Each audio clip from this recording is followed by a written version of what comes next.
things in this little list that I made: poison ivy and other rashes, back injuries from lifting heavy stones, hurt feet from stones dropping on your feet after one of your sculptures collapsed, slipping on the ice while you're in the Arctic making ice sculptures, weird insect bites. I know you've scratched your skin because you do have a documentation of that in your new book. And it's stuff like, there is photographs of just close-ups of your skin with scratches and just like a little bit of bright red blood kind of, covering up some of the hairs on your skin. So, have you gotten all of those injuries and more?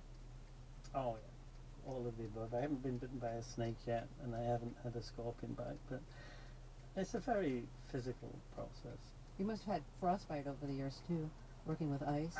I've never actually had frostbite. I've had skin peeling off me in places that got pretty close to it, but considering what I've done in life, I've come away this far relatively unscathed. Good.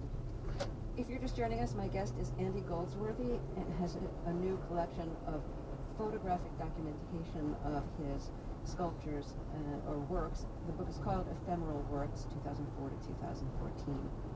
Let's take a short break here, then we'll talk some more. This is Fresh Air. Support for Colorado Public Radio comes from the JCC Denver Fitness Center, a family-centered gym offering a year-round, salt-sanitized outdoor pool. Located in the heart of Hilltop. Learn more at jccdenver.org. Support comes from Brock Media with the fall issue of Boulder County Home and Garden magazine out now, featuring events, ideas for home decor, and seasonal gardening tips. Online at boulderhg.com. This is Fresh Air, and if you're just joining us, my guest is artist Andy Goldsworthy. He has a new collection of photographs of his work called Ephemeral Works, and his work kind of has to be photographed because they are ephemeral.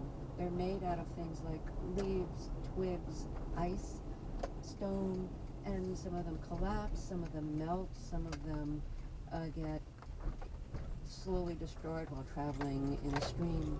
And so for those of us who aren't there to see it before they are changed or destroyed, it's great to have this documentation. You work with ice. You live in Scotland where it can get very cold in the winter. You've traveled to the Arctic to work with ice. And one of the things you do is take icicles and refashion them. Like you break the icicles into bits and fashion them into spirals or other shapes that wouldn't occur in a naturally forming icicle. Can you talk a little bit about your fascination